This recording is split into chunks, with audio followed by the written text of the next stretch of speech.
Visiem sūtu sveicienus un esmu priecīga, ka varu dalīties savā pieredzē. Ar jums kopā šovakar Ingūna Pētersone. Un pastāstīšu par savu darba ikdienu. Es strādāju mājās, bet tas nenozīmē, ka esmu mājsaimniece. Es izmantoju šo iespēju strādāt no uzņēmuma attālināti. Un tas, protams, no manis prasa diezgan lielu disciplīnu, un pie tā man vairāk vai mazāk arī gandrīz katru dienu ir jāstrādā, jo es cenšos tad pati sevi arī ierobežot, jo, kā jau saprotiet, man nav priekšnieki, kas dzenā. Un es strādāju izmantojot sociālos tīklus, un vairāk tieši draugu portālu. Un starp maniem draugiem ir tikai sveši cilvēki, jo faktiski tie, kas agrāk bija mani draugi, vairs nav draugi, tikai tā iemesla pēc, ka mums intereses sāk atšķirties. Un man bieži cilvēki raksta un jautā, kad es varēšu būt veiksmīga un laimīga. Tā, protams, vairāk jautā sievietes, jo pie mana profila tā stāv rakstīts – veiksmīga un laimīga. Un tas tāpēc, ka es patiešām tā arī jūtos. Un te nu būs atbilde tam, ko es meklēju ilgus gadus, un šis ceļš man patiesi bija ilgs un ne tik viegls.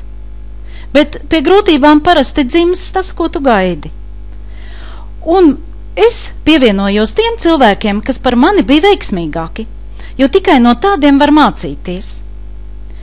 Un tad, savukārt, ko es vēlos jums vēlēt?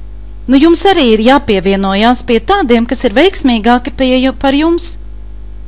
Un ja jūs vēlaties kaut ko savā dzīvē izmainīt, tad meklējiet tieši tādus draugus, kas var par sevi tā teikt, ka viņš ir veiksmīgs, laimīgs, un viņam katru dienu tikai spīd saule. Nu, kas kuram skaitās pareizi dzīvot, vai kas kuram liekas veiksmīgs, jebkurš savā dzīvē var būt veiksmīgs un var būt mazāk veiksmīgs. Un tikpat labi vienalga var būt laimīgs. Un ko es gribu teikt? Man šobrīd liekas pareizi tas, ka es strādāju darbu, kas ļauj man nemitīgi pašizglītoties, un pie reizes arī nopelnīt tā, lai nebūtu jāskatās, kas nu tai makā no algas līdz algai. Un to es daru pateicoties citiem. Un kā tas notiek? Es palīdzu citiem kļūt veiksmīgiem. Un no viņiem par to neņemu naudu. Jo tas mums ir komandas darbs. Tas notiek pa velti, un tas notiek tieši uz cilvēka paša brīvas gribas. Un ik viens ir spējīgs sasniegt daudz ko satriecoši, par ko viņš vispār pat neiespēja domāt. Bet man liekas, ka es varu secināt, ka daudziem trūkst pacietības. Jo ziniet tādu piemēru, sākot šīs te dienas, šo skolu brīva izvēle, es gribu teikt kā zemnieks. Viņš iesēja sēklu, laista un apmēslo to. Un kādu brīdi liekas, ka nekas nenotiek, un tie ir vairāki mēneši. Bet tomēr zemnieks nepadodas. Viņš taču neiet uz dārzu un nekasa nervozi katru iesieto sēklu, lai atrastu tur jau dārzeni. Viņš ir pacietīgs un uzticās procesam. Un tieši tāpat ir ar mani, un tieši tāpat ir ar visiem, kas pievienojās manai komandai. Tuvojās trakais iepirkšanās laiks. Un arī ar katru dienu tuvāk stāv brīdis, ka Latvijā tiks atvērta vēl viena pārstāvniecība, kas dos daudz cilvēkiem iespēju strādāt attālināti tātad no šī uzņēmuma. Un tāpēc arī jūs saņēmāt ielūgumus, lai uzzinātu, kā kompānija vēlas jūs sveikt, pirms viņa atver pārstāvniecību. Un pastāstīšu tuvāk par šo uzņēmumu. Šī ir liela, atpazīstama, strauji augoša vācu kompānija. Un interesants nosaukums LR. Man daudz prasa, vai tas ir saistīts ar Latvijas Republiku. Nu, varētu jau tā teikt, vai ne? Bet tā tas diemžēl nav. Šī kompānija ir viena no vadošajām Eiropas tirgus spēlētājām un ražo galvenokārt aloe vera produktus. Dibināta gan diezgan pasen, jau 1985. gadā. Bet viņas mērķis jau tad, kad dibināja, bija kļūt par lielāko vadošo kompāniju pasaules tirgū. Un šai kompānijai pašlaik pārstāvniecība office ir 32 valstīs. Un kopējais darbinieku skaits, kas strādā tieši Vācijā, Ahlenā, tas ir 1000. Un tāpēc jūs redzat, ka mēs šeit esam diezgan plaši pārstāvēti, jo pārstāvniecības ir plaši, un tad tas nozīmē, ka cilvēki šo iespēju arī ļoti plaši izmanto. Un kompānija Aloe Vera sāka ražot tikai 10 gadus atpakaļ, un pateicoties tam, ka viņai ir ļoti bagāts investors, un tāpēc šī kompānija var investēt ļoti lielus līdzekļus tieši kvalitātē. Un tā nedaudz par Aloe Vera ražotājiem, lai jums būtu priekšstats, jo pašlaik tirgu ir vairāk kā 300 ražotāju. Tātad jūs saprotat, no cik daudz ražotājiem jūs varat nopirkt produkciju. Bet tikai apmēram 20 ir iegūši certifikātu, kas apliecina to, ka par kvalitāti var garantēt. Jo šobrīd, kā jau jūs zinat, tirgus ir pārpildīts un katrs pārdod, ko vien māk. Nu, un, protams, jo notiek šī te uzņēmumu kontrole un kvalitāte viennozīmīgi palīdz mums strādāt. Un kompānija LR ir ražotājs un reizē arī izplatītājs. Un tagad varbūt paskaidrošu tiem, kas par šo lietu nav tā lietas kursā, kā tas notiek. Pircēji un pārdevēji kādreiz bija tirgus ekonomikas lepnums, taču tagad arvien biežāk tiek runāts par piegādātājiem un lietotājiem. Tātad piegādātājs ir tas, kas ražo, un lietotājs ir konkrēti es vai jūs vai vienalga jebkurš no cilvēkiem. Un mēs sen jau dzīvojam informācijas laikmetā, nevis ražošanas laikmetā, kā dažiem vēl šobrīd varbūt liekas. Un tāpēc arī cilvēki vairs nevēlas daudz lietas darīt ar smagu darbu. To arī jūs jau esat varbūt pie sevis novērojuši. Un ko tas nozīmē?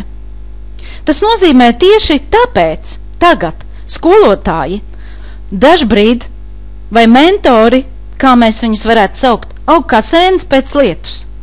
Jo tas ir tāpēc, kad ir informācijas laikmets, un mēs pārdodam informāciju.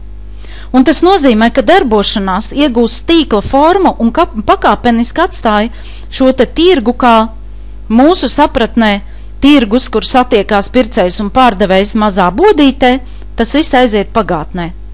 Un arvien vairāk mūsu dzīvi pārņem tīkls. Ārsti darbojās lielā zāļu farmācijas tīklā, kādas citas kompānijas darbojas atkal savukārt citā tīklā, un tur par viņiem tiek rūpēts un gādāts, lai viņi šo tīklu nepamestu. Un šis ir jauns uzņēmuma biznesa attiecību modelis.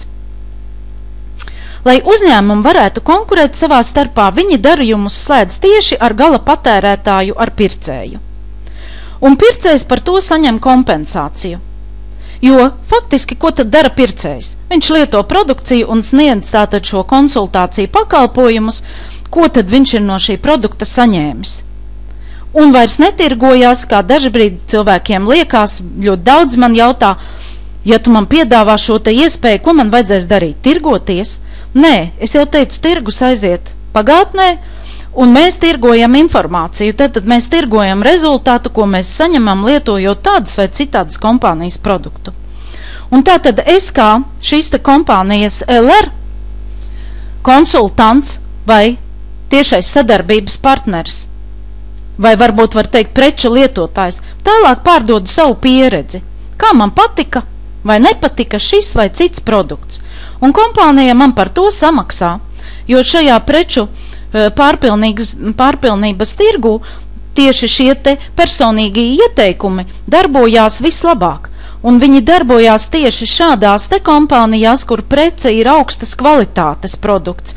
Jo, ja mēs šai precē pieliksim, teiksim, 40% uzcenojumu, kādu mums ir ļauts tirgot, tad tas jau vēl būtu normāli, un to man ļoti daudz partneri atzīmē, ka šī ir ļoti pieņemama cena. Bet ja es uztaisīšu vienu bodīti, kur man vajadzēs maksāt īres maksas un tam līdzīgi, nu tad šī prece būs tik dārga, ka, diemžēl, man būs jāliek ļoti augsta cena, jo es zinu, ka man produktu nopirks tikai 1 vai 2 pircēji mēnesī. Un tur tas arī ir izskaidrojums. Cits stāsts ir, protams, par lielveikalu tīkliem, jo mēs iesākām runāt par tīkliem. Jo šie te lielveikalu tīkli daudz naudas tērē, lai tātad reklamētu, ja jūs paši dzirdat, tur gan Anniņa tagad ir slēpotāja, gan nūjotāja, un viņai patīk to un to darīt, un viņai par godu lūk tagad zivis tiek pasniegtas tikpat kā pavelti, ja? Nu, un uz kādu pamata tad tas tā rodās? Ļoti tādi labvēļi mums tagad radušies. Nu, protams, pašizmaksa pie ražotāja šādiem produktiem ir nulles vērtībā. Es nerunāju, protams, par ražotājiem, kas audzē vietējie zemnieki un kas arī iekļūst lielveikalu tīklā. Tur, protams, viņiem savu produkciju ir jāatdod par tādu sviestmaizi, par kādu veikals ir gatavs nopirkt. Bet pārējā visa prece ir nulles vērtībā un viņai nav absolūti nekādas kvalitātes. Un tieši tā ir atbilde, kāpēc ļoti bieži cilvēkiem ir alerģijas un viņi slimo un tam līdzīgi, bet tad atkal ir ārstu tīkliem darbs. Nu, lūk, un šodien mēs gribam parunāt par to, ka tieši šādai te kvalitatīvai kompānijai Latvijā ir īsti tirgus niša, tāpēc, kad Latvijas tirgus ir pārpildīts ar ļoti zemas kvalitātes produkciju. Protams, mēs jau nokonstatējam un novērtējam, ka šis produkts tiek ļoti labi arī pieprasīts Norvēģijā, Dānijā, un tas ir jebkurā valstī, bet īpaši es šobrīd lieku akcentu arī uz Latviju. Nu, un ko es ar to gribu teikt? Kompānijas galvenā vērtība ir cilvēks un tā labklājība. Un ņemot pēc 2011. gada rādītājiem, LR ieņem 24. vietu lielāko kompāniju topā. Tas ir top 100, un tur ir dažādas, ir Amerikas kompānijas un viss, ja? Un tātad LRs ir 24. vietā, un tā ir ļoti, ļoti augsta vieta. Un, protams, vadošo pirmo vietu starp vācu kompānijām, jo LR ir viens no lielākajiem vācu kompānijas ražotājiem, un ja mēs runājam par aloju veru, tad viņš patiešām ir pirmais, ja? Un tātad šī uzņēmuma devīze ir LR, tas nav darbs, LR tā ir dzīve. Un tā kā Latvijā tirgus ir pārpildīts ar zemes kvalitātes precēm un valda liels bezdarbs, vai arī cilvēki nav apmierināti ar atalgojumu, tad tieši šis uzņēmums saskatīja ļoti lielu potenciālu pārstāvniecības atvēršanai. Un tas dos iespēju pirkt jums, tie, kas šeit no Latvijas klausās šo manu sniegumu, pirkt vācu kvalitātes preci tieši no ražotāja, jo es to zinu pilnīgi droši, ka šobrīd latvieši ir ļoti iecienījuši Vāciju kā šopinga vietu. Un pagājušajā gadu uz Ziemassvētkiem no Vācijas pārceļoja tik daudz neiedomājams skaits paku, es jums nesaukšu skaitļus, lai jūs netraumētu. Un ko vēl es gribu uzsvērt? LR bērnus uzskata kā pasaules nākotni. Tādēļ ir nodibināts LR bērnu fonds, kura mērķis ir katrā valstī, kurā atrodas pārstāvniecība, office uzņemās sociālu atbildību par bērnu labklājību. Un es domāju, ka Latvijā bērniem, cik es redzu vismaz kā prasa internetā un draugu portālā ļoti lielu palīdzību, tas būs ļoti, ļoti liels atspaids. Un tāpēc šodien es jūs aicināju, un tie, kas nespēja ierasties, jo es zinu, ka daudzi arī neierodas tikai tāpēc, ka viņi vienkārši nesaprot, kā nokļūt šeit, ja, tad jūs zinat, kad veicot pirkumus vai sadarbību ar jums, ar mums, šobrīd jūs sniegsiet šo te Latvijas bērnu labklājību, un ne tikai savu, un arī citiem. Nu, LR ir sava biznesa akadēmija, un kur tātad šajā akadēmijā cilvēki saņem savu pirmo paku un viņā ierauga šo te karjeras pasi. Un gadījumā, ja cilvēks saredz iespēju šeit strādāt papildus savai esošai darba vietai, vai varbūt arī viņš ir bez darba un meklē uzņēmēja darbības iespējas, tad viņš šo karjeras pasi aizpildīs atbilstoši savai iegūtajai izglītībai, braucot uz Vāciju. Un kompānija jau, protams, ka saprot, ka cilvēks ar augstāko ekonomisko izglītību, kāda ir pilna Latvija, un tai skaitā arī es, nespēs sasniegt savus mērķus, jo viņam augstskolā mācīja kļūt par lojālu strādnieku, nevis par uzņēmumu īpašnieku. Un tieši tāpēc arī man uzņēmēja darbība Latvijā varbūt tā kliboja. Un tieši tāpēc es esmu gājuši šai dzīves skolai cauri, un varbūt arī tāpēc es neatrodos vairs Latvijā. Jo tādu uzņēmumu īpašnieku kā es ir ļoti daudz. Bet šobrīd viss ir mainījies. Un iegūstot maģistra grādu, parastā augstskolā cilvēks ir sagatavots par labu kalpotāju bagātniekiem. Un to kompānija ļoti labi apzinās. Bet ja cilvēks pats grib būt bagāts, lai viņam nebūtu, kā es teicu, jāskait no algas līdz algai, vai arī jāņemās ar mazu uzņēmēju darbību un vairāk kreņķu kā labuma, tad jāmācās ir biznesa skolā.